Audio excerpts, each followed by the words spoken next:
Welcome to Australian basketball history. Let's start with your name, where you're based and how old you are. Righto, my name's Pete Lawler, I'm 74 years old and I'm based in Cranbourne in Victoria. And Pete, you're still playing basketball? Still playing. Take us back to where it all started. What's your earliest basketball memory? Earliest basketball memory was going with a friend who was probably 5 or 6 years older than I was. I think I was about 14. I thought his younger sister was a bit cute, so I thought I'll go and watch this and do myself some good there.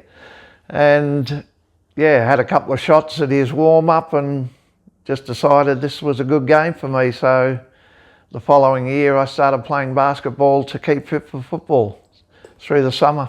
Did you get the girl, Pete? No. Oh, we were good friends, but no. And where did you start playing basketball? Was it a local club or a YMCA? It was Springvale YCW was the club, and they played in the Dandenong competition. And of course, they were the days at the old Dandenong Stadium in King Street, which was probably a fire hazard. You couldn't build anything like that By today's standards, certainly, yeah. And the next logical progression from the Springvale team, where did you end up? Yeah, I played juniors with Dandenong, sort of under 16, under 18.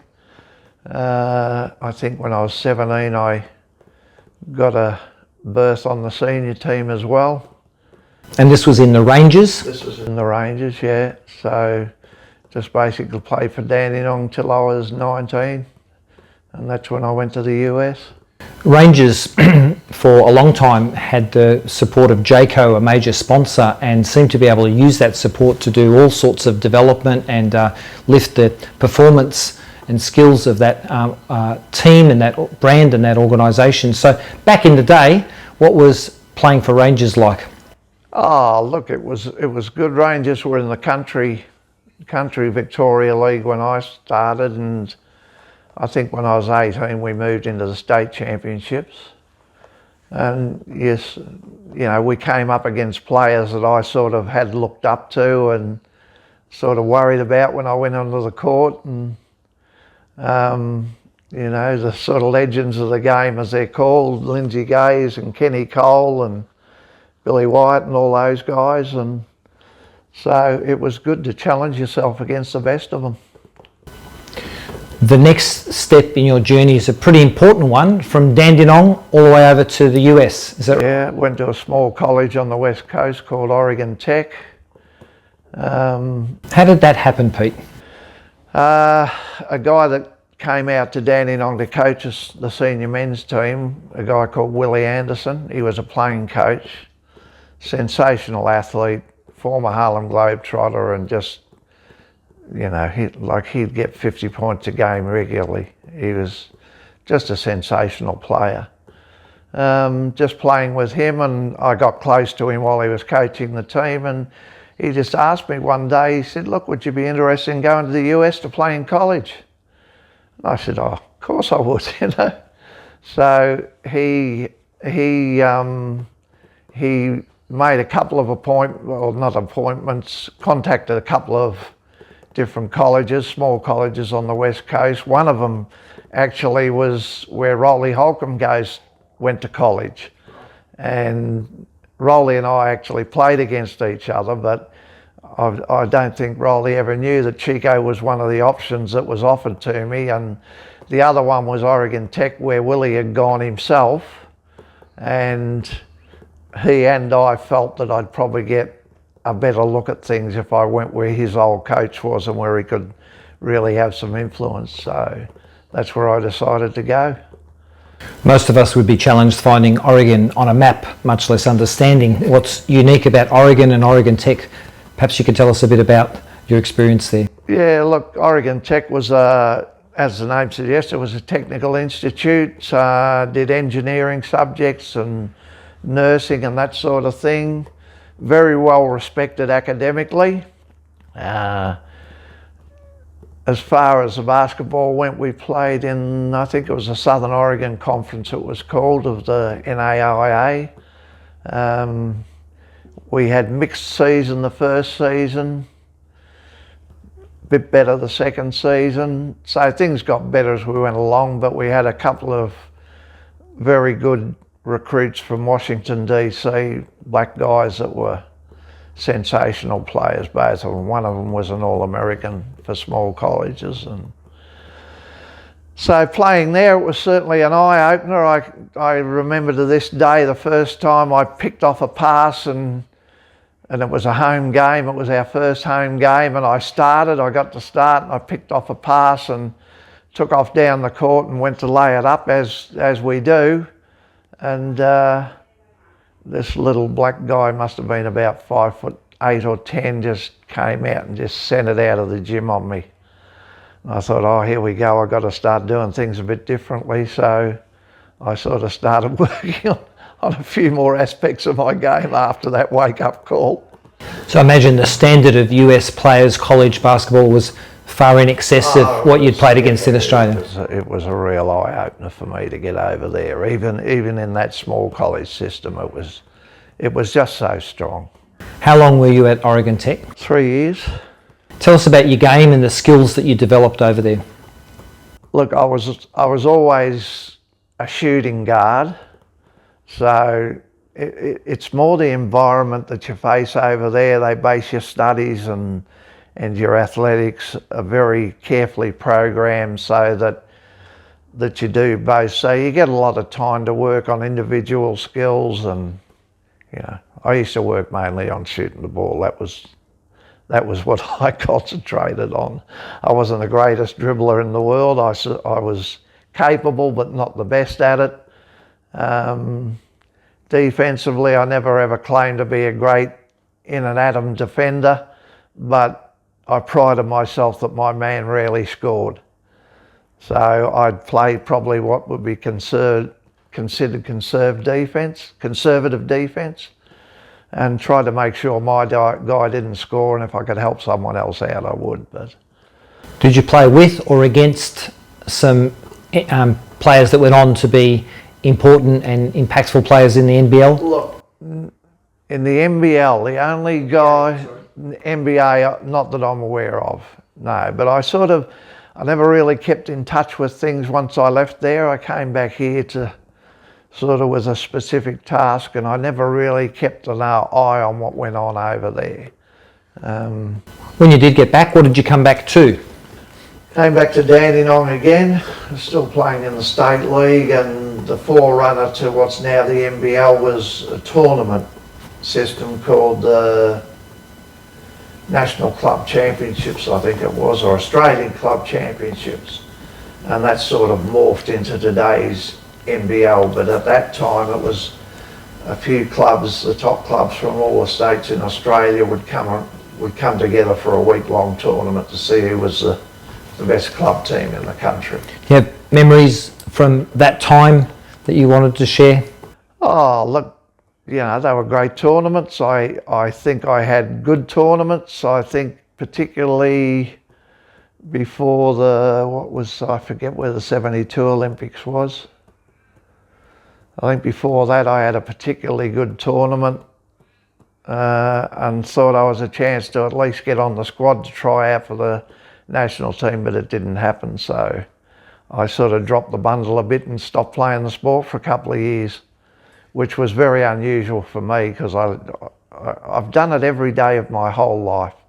And pre-COVID, my son and I we found a gym close to here that had a court and a full weight room, 24/7 access. We used to go down there 11 o'clock at night, only one's there, and we did it every day. And when COVID came, we sort of had to shoot, we had to stop that. But when I was a young fellow, I'd shoot the ball every day. Every day I'd find somewhere. So. And have you got somewhere around here where you have a shot from time to time? Do you go to regular training sessions? Oh, look, I don't train. I go to Frankston. I'm a life member at Frankston, so it costs me nothing to go in there, and I go down there and just shoot around on my own if JR's free, which he's not very often these days. He'll come down and we'll shoot around together. But not like I was pre-COVID, because this place we used to go to was only a 5-minute drive away. In this post-US phase, when you came back to Dandenong and you're playing tournaments, who were some of the personalities in Australian basketball at that time? Oh, well, that was your Lindsay Gazers, Ken Cole, and you know, all the guys that sort of went on and did what they did. We had a pretty good team at Dandenong. We had a guy called Tom Bender, who was probably one of the first legitimate 7-footers to play in Australia. He was an American guy. I don't know if he's still here. We had a couple of guys in Dandenong that ended up playing for Australia. So yeah, we had a good team, and we were competitive. Anytime we went on the court, we were competitive. And Lindsay's brother Tony coached us at that stage. And Tony and I were great mates. We got along most of the time, but sometimes we'd clash basketball-wise. So that was probably one of the things that I would say held me back from maybe doing what I thought I should be doing. Was I was a little bit fiery from time to time? I was fiery. That's a good expression for it. Yeah. Pete, some rapid fire questions. Best player you've ever played with or against? I think probably Chris Anstey in the Masters. We had a guy when I was in college, the first year I was in college, we had a guy called Harvey Seabury. He was from Washington, DC. He was All-American for small college, and he was just sensational. He was a great player. I don't know, I would say probably if he didn't go on to play either in Europe or in the NBA, both he and the other guy that played that year were sort of a little bit too much like their side entertainment. And I think that holds them all back. It holds a lot of athletes back when they sort of delve off into the drug scene, and these guys certainly did. So I don't think they were hard line, but they certainly enjoyed dabbling in it. So, but he was a great player, you know. Best coach? Best coach? Look, Jim Partlow, the guy that coached us in the US, was a good coach, very knowledgeable, coached there for like 40 odd years. The guy that was his assistant my last year at Oregon Tech was a guy called Danny, can't think of his last name, but the year after I left he became, Danny Miles. The year after I left he became the head coach at Oregon Tech, and that was like 1971, and he only retired either last year or the year before. So he was a good coach, and I think probably the people that had coached me in Australia, probably Tony Gaze. Tony was very knowledgeable. He was a good friend. I've actually played with 3 generations of Gazes. I played with Lindsay and Tony when I was young. Then I played with Tony's kids when they sort of, because I used to bounce them on my knee, but when they got a bit older I played with them just in the domestic competition. And then I played in the A grade competition at Frankston 3 or 4 years ago with Tony's kids. So I played with three generations of the Gazers. I played one game with Andrew, which was an exhibition game at Pentridge Prison. I think Andrew was probably 15 or 16. So yeah, I've sort of played with a lot of good players. Andrew's probably as good a player as I've played with. Chris Anstey, certainly, he's just so skilled in what he can do. Parky, fantastic. Look, all those guys on the has-beens team, they're all sensational. We'll talk about the has-beens at some stage, which people will know about in Masters basketball, but otherwise, Do you have a team that you follow in either the local Australian competition or the US competition? I guess I follow the two Melbourne teams. A guy that played with the Phoenix, Ryan Brockhoff. Ryan played his first game of senior basketball with my A-grade team in Frankston when he was 15 years old. Yep.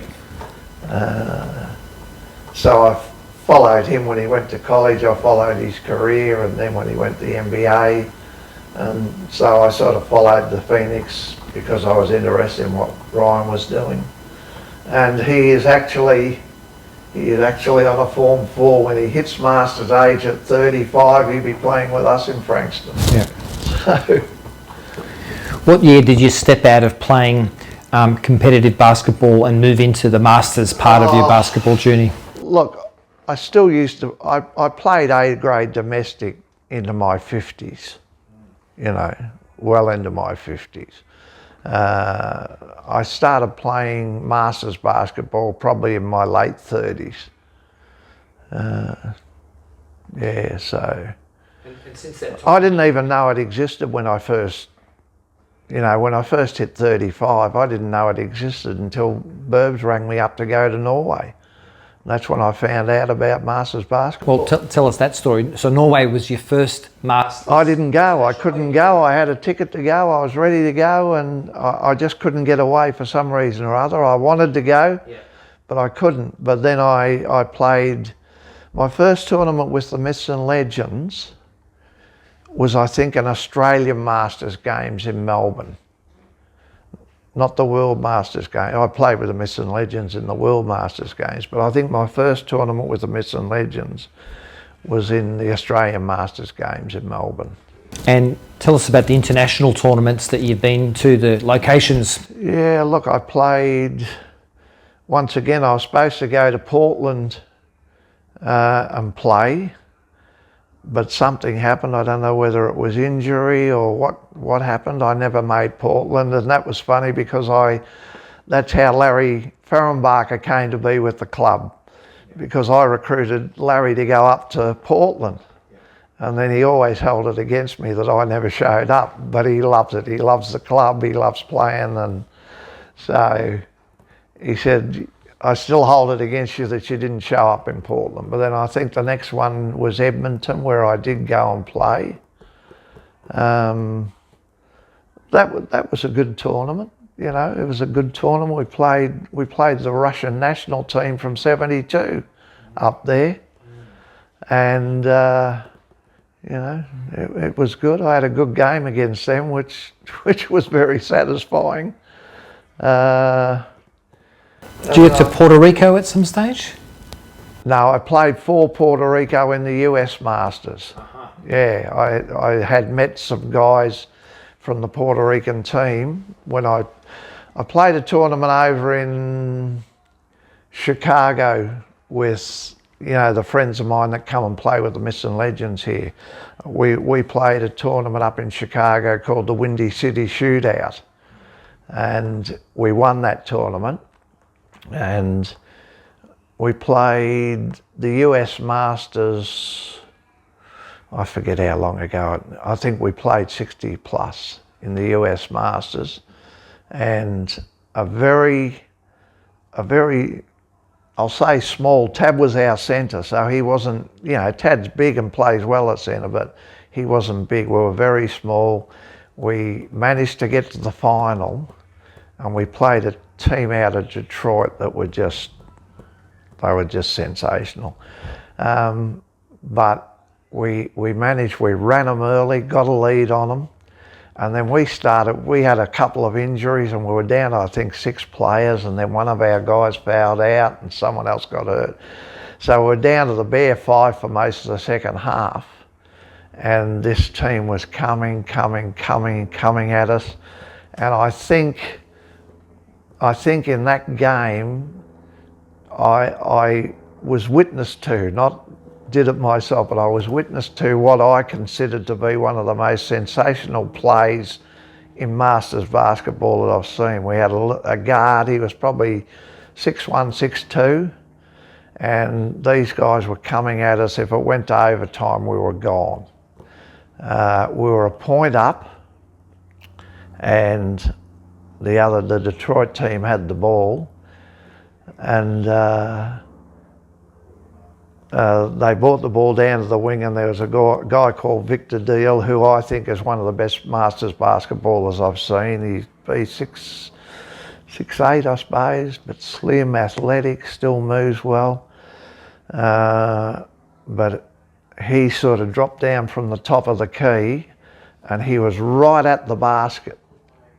And if he caught the ball, he was either going to get fouled or make the 2 shots and put them in front, and we lose the game. I'm talking like 10 seconds to play. And this little guard of ours, he took off from the top of the key and launched himself and literally got his hand in front of this guy's hand. I didn't think someone 60 plus could jump as high as that, and took it straight out of Victor's hands, and that was the end of the game. And we won by a point. So it was the US Masters. We won the US national title, which was, it was fantastic. But did you get to Guam, Turin, Auckland, or any of those others? I didn't go to Turin. I went to Auckland. Yeah, we had a tough time with the Myths and Legends in Auckland, but I played with the Has-Beens in Auckland as well as the Myths and Legends. Myths and Legends in my own age group, and then the Has-Beens, I think we played 40s over in Auckland, and we won the gold medal in Auckland. Well, let's talk about the Has-Beens. Who are they, and how did you end up getting a place on that side? Everyone says to me, how do you get to be on their team? And I say, well, no, they're all playing on my team. And this is how, to talk about the Has-Beens, I have to talk about the Paper Boys, which is my Sunday Masters domestic team in Frankston. And that team I've played with them since I was probably 40 years, nearly 40 years. So every year we used to go to Ballarat and play in it's on this weekend, I think, Labor Day tournament up in Ballarat. The Paper Boys used to go up there and play, and we were sort of, as guys were getting older, it was a 35 and over comp, and as guys were getting older, they were dropping out. So I recruited 2 guys, Andrew Parkinson and another guy called Napoleon Radesno, to come up and play with the Paper Boys. And they did, and we won. The Paper Boys won that, and then we played again, and Parky recruited a couple of his mates to go up and play for the Paper Boys the following year at Masters at the Masters tournament.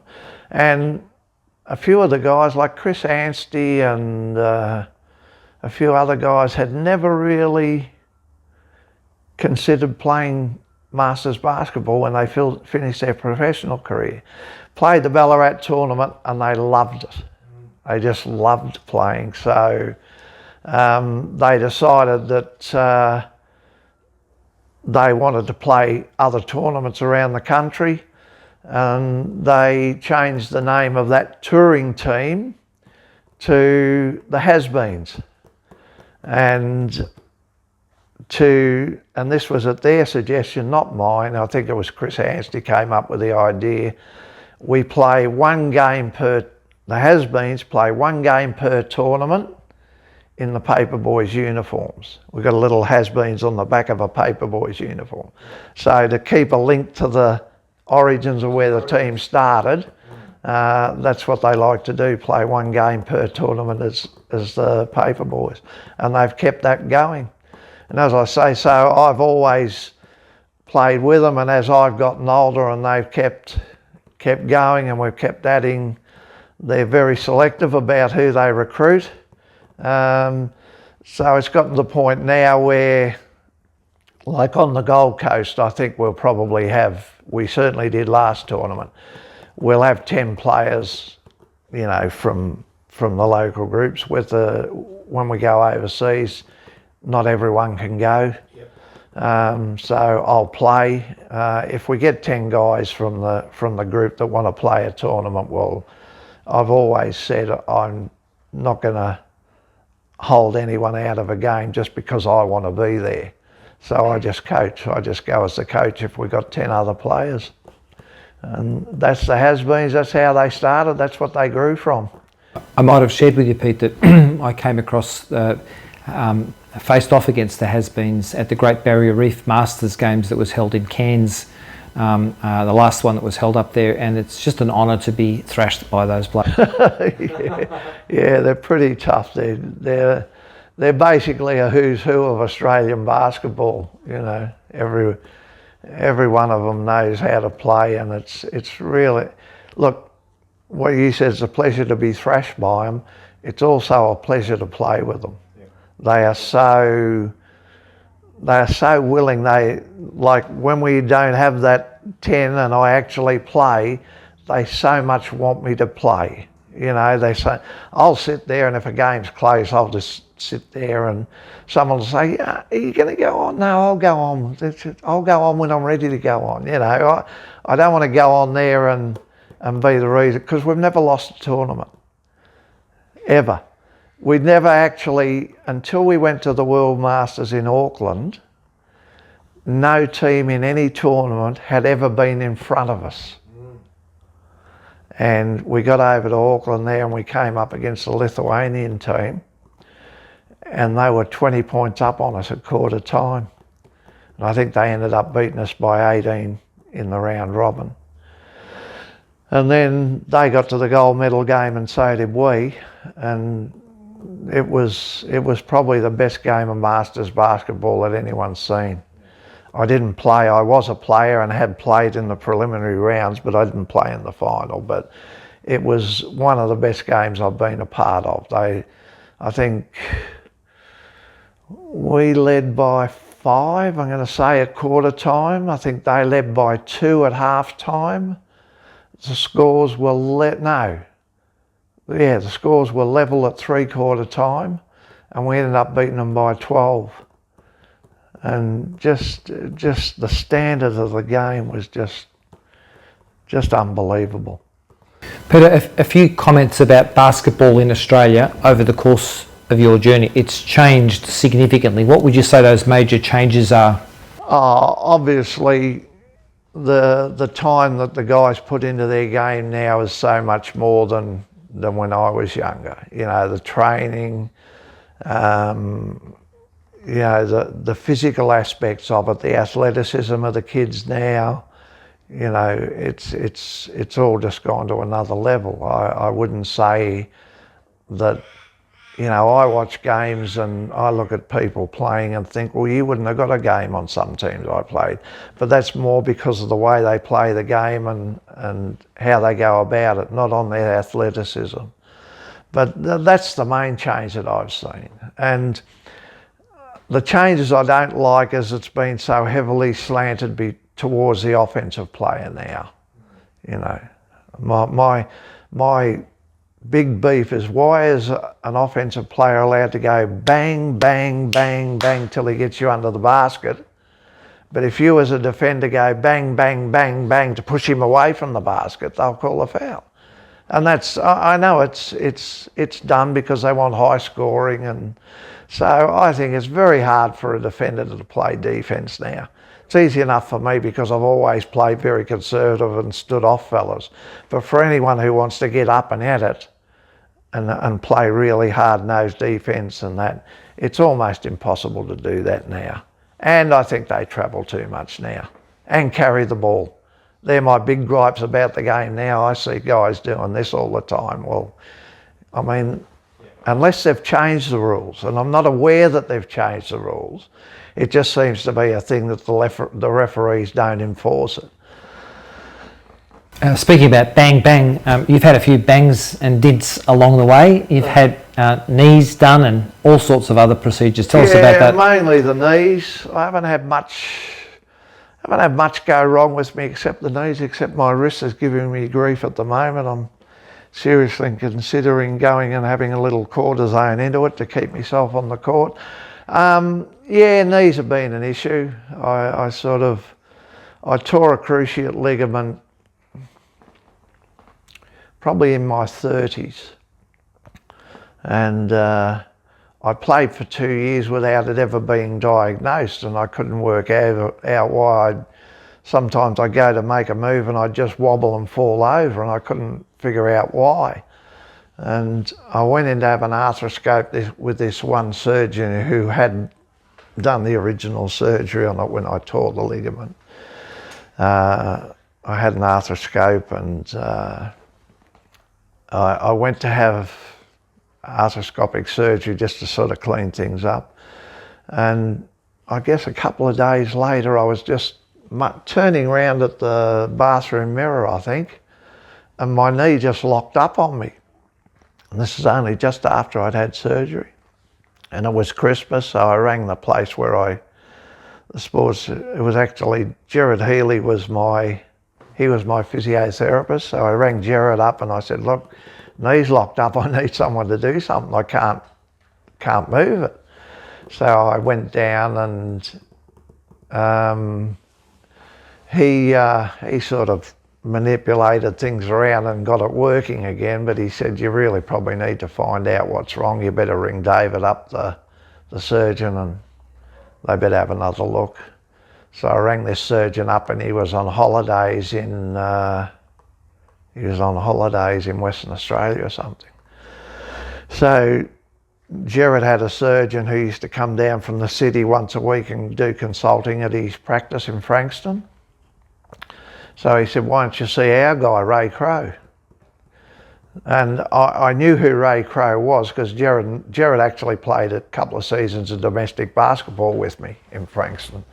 So I knew who Ray Crowe was because every Friday when they closed the surgery, we'd all go to the hotel and have a few beers. So I'd met Ray socially. So when he said, why don't you come and see Ray? So I went and saw Ray, and he said, all right, we better do an arthroscope. And I said, well, I just had one. He said, oh, you need another one. So went in and had that done, and he just shook his head. I remember coming around from the anaesthetic, and Ray was standing there, and so was Gerard. Ray and Gerard both standing there, just shaking their head, and said, Pete, just start playing golf or swimming, you know. And Ray said, I've never seen a knee as big a mess inside as yours. So I said, oh yeah, all right, fair enough. So I didn't play for probably 6 months while I was sort of rehabbing after he did the arthroscope. And I used to go down there and have shots with the guys at half time, but I wouldn't play. And I just got to the point where, nah, this is just not working for me. So I rang Ray Crowe up and I said, look, Ray, why can't you do a reconstruction on the knee? Because Ray sort of said, your anterior cruciate ligament is just missing. He said, all you've got is 2 stumps at either end. And he said, you must have ruptured it at some time and nobody has repaired it. So I said, look, can you do a reconstruction? Can you fix it? And, you know, of course, age was the issue. And he said, look, yeah, he said, I'll have a go, you know. So I said, I'll tell you what I'll do. You have a go at fixing it, and if it doesn't work, then I'll start golfing. So I went and had the surgery, and Ray said to me when he looked inside the knee, and I'm really his poster child for healing and rehab, he said when he went inside the knee to do the reconstruction, he was amazed at how the knee had healed itself. Apparently he'd drilled some holes in the bone that causes bleeding, and the knee, he said, your knee, he said, this repair might just work. He said the knee's really healed itself from what it was when I first looked at it. So yeah, so that was this knee. Yeah, so he fixed the cruciate ligament on this knee. And then gradually this one started giving me trouble, and so there was more cartilage missing in this knee than there was in that one. And they did a cartilage graft in this knee where they drill into the bone and plug your own cartilage. They grow your own cartilage in a lab. They take a little bit out with an arthroscope, grow it in a lab, and then 8 weeks later you go in and they plug it all back in, and it all heals. And I think that people might be interested in hearing, how are your knees today? knees are fantastic. I used to eat Voltaren like they were candy. Now, I've played basketball drug-free for 5 years now. I take nothing. They never hurt, they never swell, they never get sore, either of them. They're ugly. They're ugly knees, and I was told by people that they were good-looking knees when I was a young fella, but they're ugly now. They got lumps and bumps all over them, but they just work. So, yeah, so no, they've been fantastic, both of them. It's probably a really nice point to sort of wrap up our interview on, and that is that the phone call you got from Ken Burbridge about going to Norway made you react in a particular way. I didn't know that such a thing existed. I didn't know that you could continue playing basketball. And I think that Masters basketball is arguably still one of the world's best kept secrets. People drop out of the over 35s competition at every stadium across Australia when they get to 45 because it becomes too physical and too fast and too hard. But you and I and others have found a place in the world that we can go and keep playing. The Myths and Legends is one of the best organisations that you could ever hope to get involved with. When Ken rang me first about playing, unfortunately I couldn't go and play, but it sort of made me aware of Masters basketball, because like at that age, I think I was into my 30s, and at that age I was still playing, you know, pretty high level A-grade basketball. And so I'd never looked for anything else, because I just played what I'd always played. I didn't play championships, although I went back and played. I played a season with Mornington in, I forget what level of state titles they were in, the Division 2 or something, but they got me to play a season with them down there. So I'd always sort of kept playing at a fairly high level. So I'd never sort of thought, I'd never looked, what can I do after I finish playing, because I was still playing.